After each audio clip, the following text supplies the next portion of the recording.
Hi there, and welcome to my channel. My name is Dorothy Eso, and I am from Dr. D_PhD. Please make sure that you hit the subscribe button as well as the bell icon so that you'll be the first to know when I post a new video. My next guest hails from Cape Town, but she's currently teaching in Oman, a country in the Middle East. Kaelyn did not always want to be a teacher, neither was she ever encouraged to become one. But the words of a teacher, the loving, kind nature of one teacher, changed her mind forever. Let's hear what Kaelyn has to say about her journey of becoming a teacher. Hi Kaelyn, and welcome to my channel. Hello, Dr. Eso. Thank you for having me. So Kaelyn, before we get into who you really are, I know that teaching was not your first choice of career, and neither were you encouraged to go into the teaching profession. Tell us a little bit more about that. Okay, so both my parents are teachers, and they have always told us, don't do teaching, because it wasn't a choice that they made. They were basically told, these are the careers, and you can choose one of two. So they did teaching. My siblings and I were always encouraged to do something other than teaching, something that was a better choice than theirs. Yes, so that is why I wasn't really encouraged to go into teaching. Although I was encouraged into a career path, and I listened to the advice of my parents, and I chose this specific career path to be a good child and follow my parents' directions. But a lot of my life, I felt a bit displaced. I think even more so throughout university. I've never failed a subject, and on university was the first time that I failed a subject. And I took it very, very difficult because it wasn't a possibility for my parents, or that is what I at least thought. And this career path obviously became so much more difficult because there was this apprehension towards the course. But I managed to finish my BSc Sports, Recreation and Exercise Science degree at UWC, but with much difficulty and over a longer period of time that is required for this specific course. And then after that, I was encouraged to do my honors.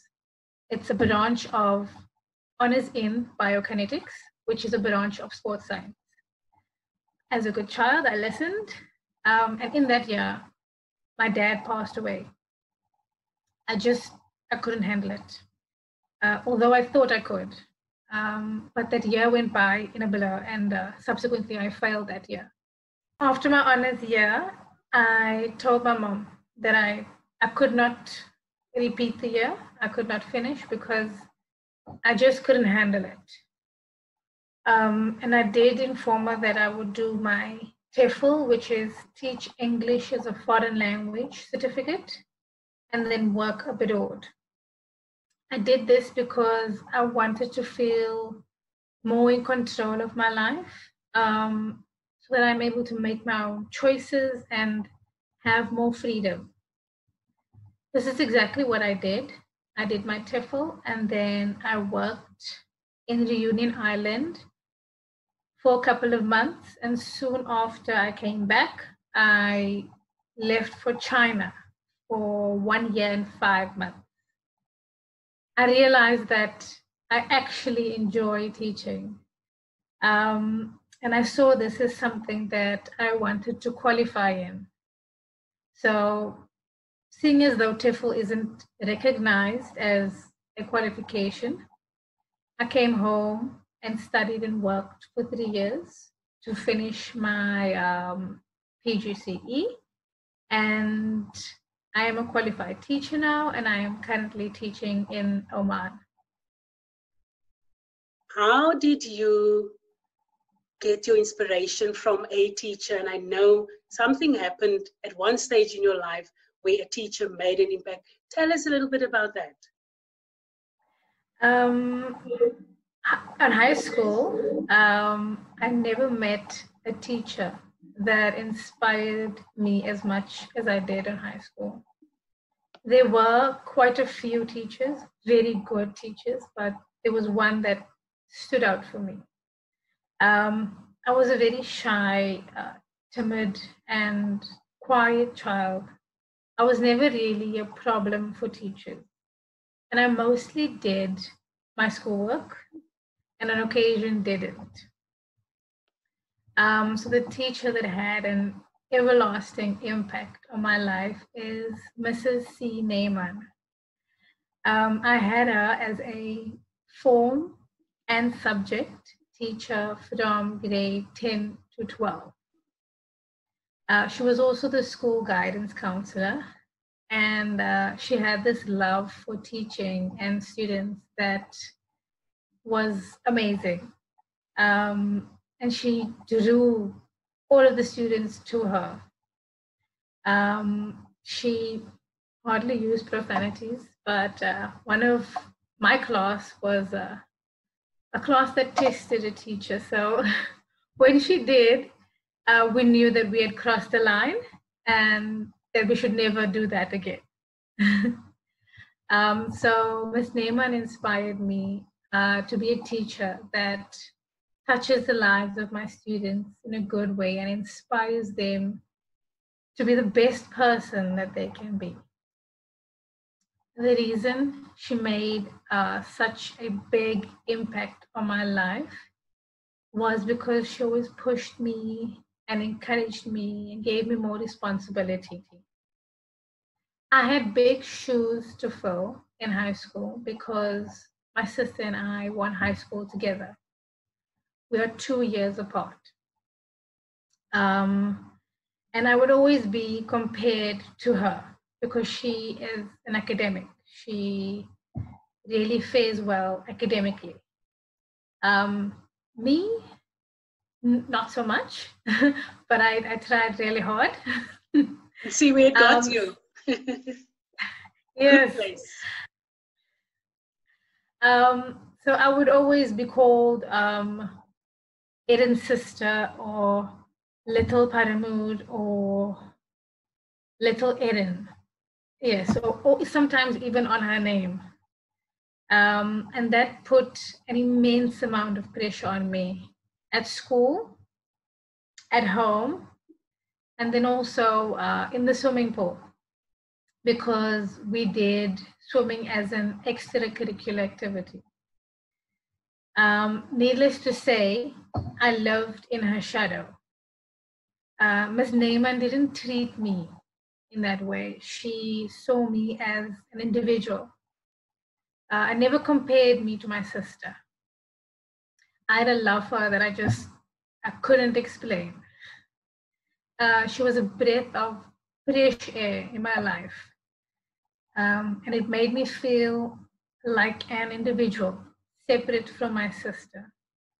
So I was Kaelyn and not Erin or Little Erin or Little Paramoer.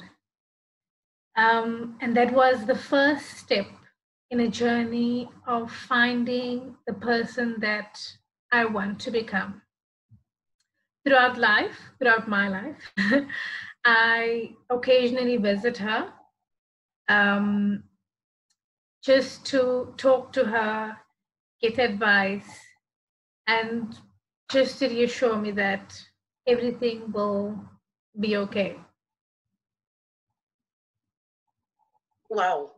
And I'm sure Mrs. Celeste Neyman is watching. She's an ex-colleague of mine. So I will most definitely let her, give her the surprise and, let her watch this. Kaelyn, I am glad to see that you have risen above your situation and that you are in a good space now. You are who you always needed to be, who you were supposed to be, who you were created to be, and you are at peace. And I can see that. what is your message to any teacher out there watching this video? My message is to take care when talking to and working with young lives. Anything you could say could change a child's perspective, be it negative or positive. There's a quote that I like of Carl Jung. It says, "One looks back with appreciation to the brilliant teachers, but with gratitude to those who have touched our human feelings."